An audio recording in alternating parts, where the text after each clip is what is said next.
Testing, 1, 2, 3. Testing, 1, 2, 3. 3 chords, HATV. Thank you. Testing, 1, 2, 3. We sound good. Sound mic check.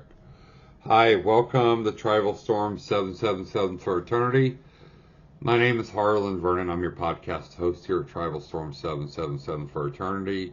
I just wanted to thank you for visiting my YouTube channel and express my gratitude for you watching my podcasts when you get notified of them. I really appreciate you, whether you know it or not. It's when you listen to my podcast, it helps me heal in a way. And I don't understand that. I can't put a tangible finger on that, but I can make the podcast black and white to see how I look and sound. Is everything not just black and white with a hazy shade of gray usually? I mean, how many gray areas can you have in the government nowadays, huh? My ex-wife used to call this my thinker. Thinker because I look like the devil. The devil. So that's my thinker. So I'm producing my podcast today. We're going to do the language of letting go. Daily meditations for codependence by Melody Beatty. And this podcast I'm dedicating to Mark Parchment.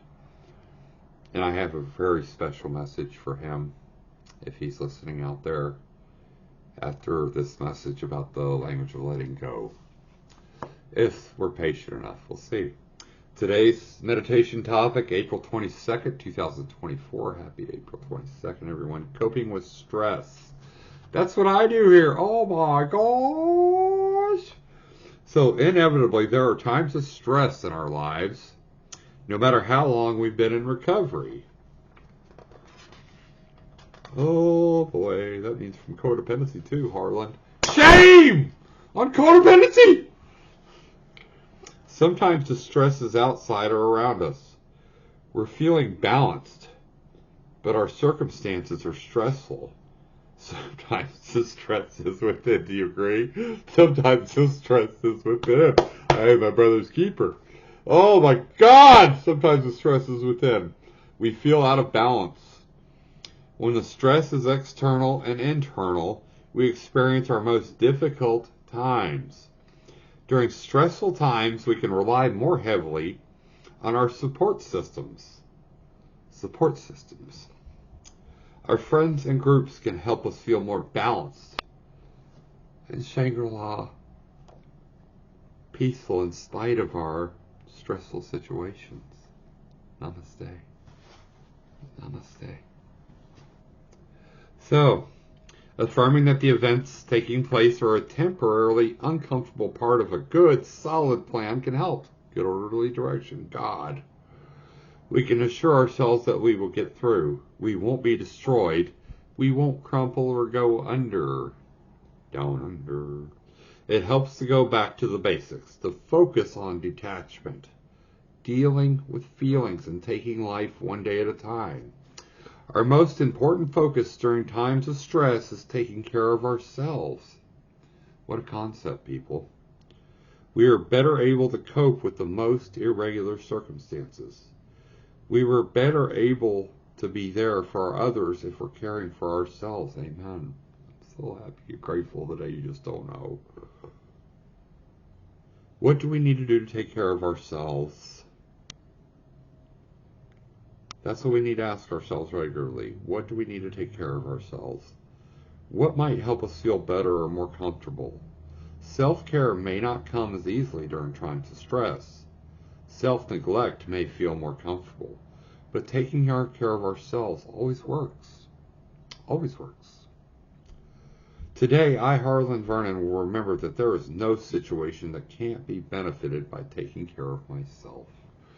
Boundary lines drawn. I'm not allowed a victory in Jesus anymore in Wharton, Texas, because I did something that I don't know what I did.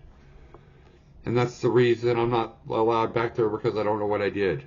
So, I guess if you need a second step out there, peace be with you, brother.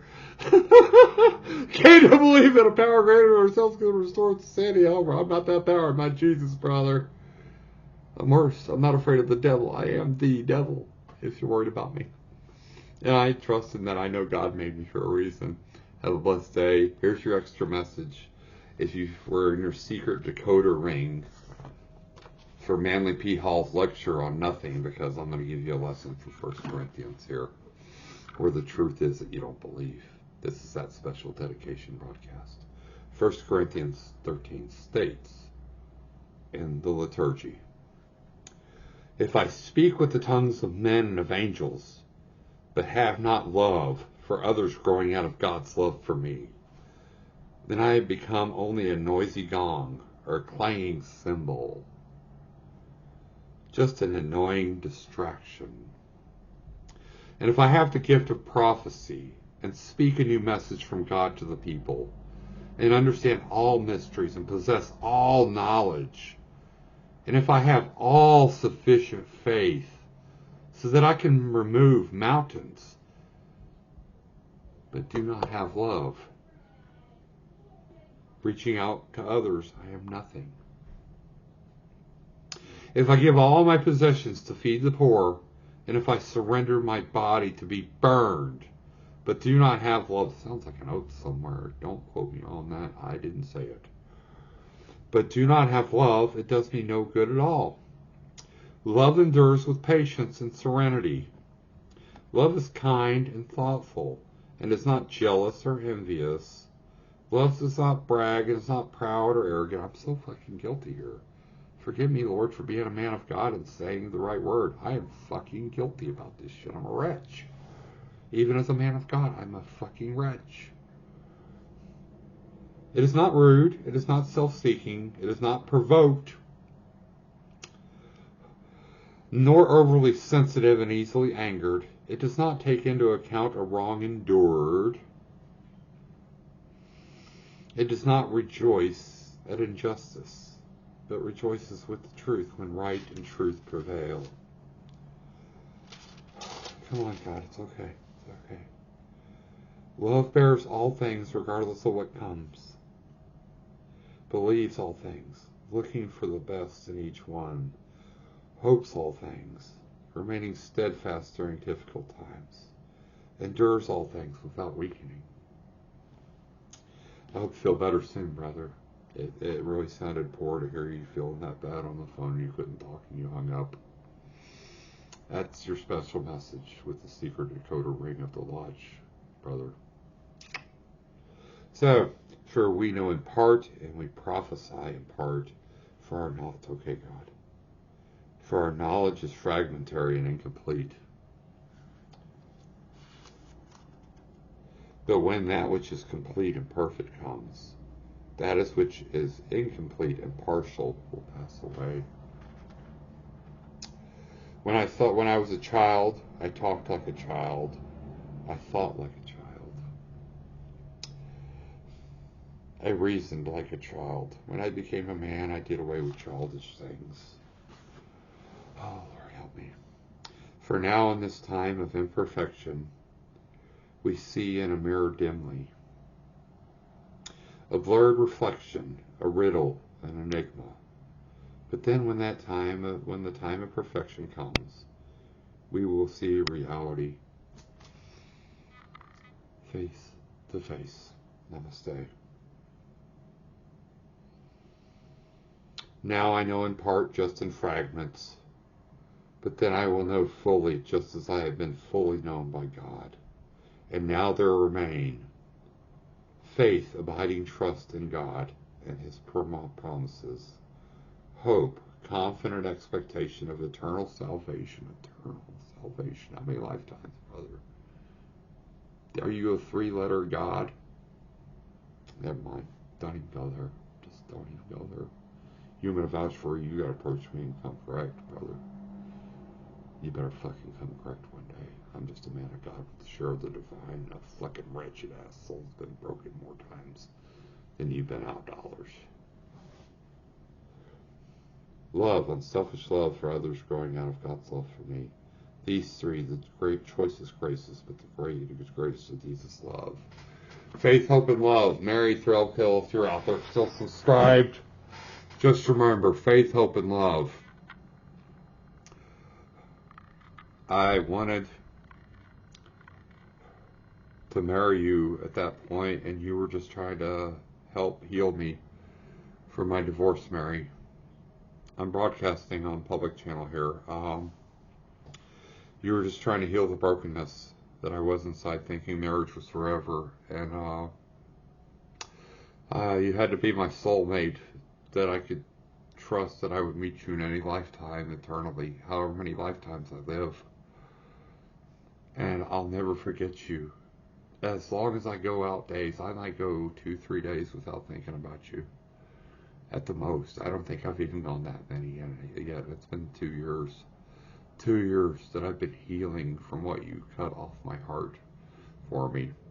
The infestation of snakes or whatever it was.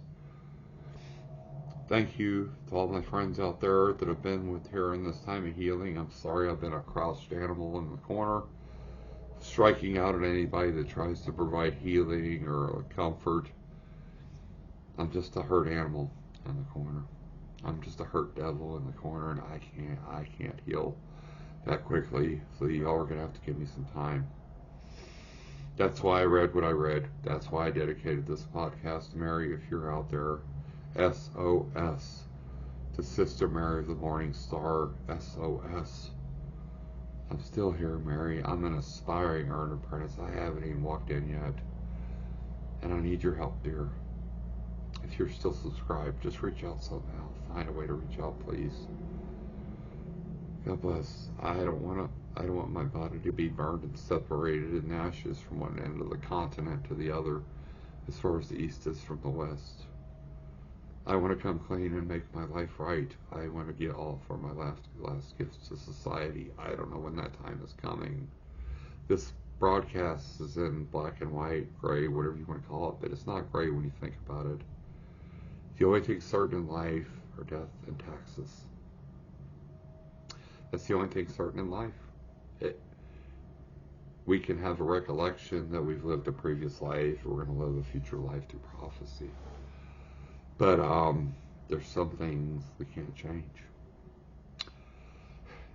Hell be destruction on earth. I don't know. I don't know what's going to resolve the issue here. I don't know what's going to find the missing link for man to finally evolve. And I beg of you, any of you brothers and sisters out there that hear my message this morning, SOS, contact me. We need to work together on this. We need to make sure we're all on the same page when it happens. God bless you. Peace be with you. My brother's keeper. God bless you. Namaste. Wassalamu alaikum. Yeshua HaMashiach. Good day.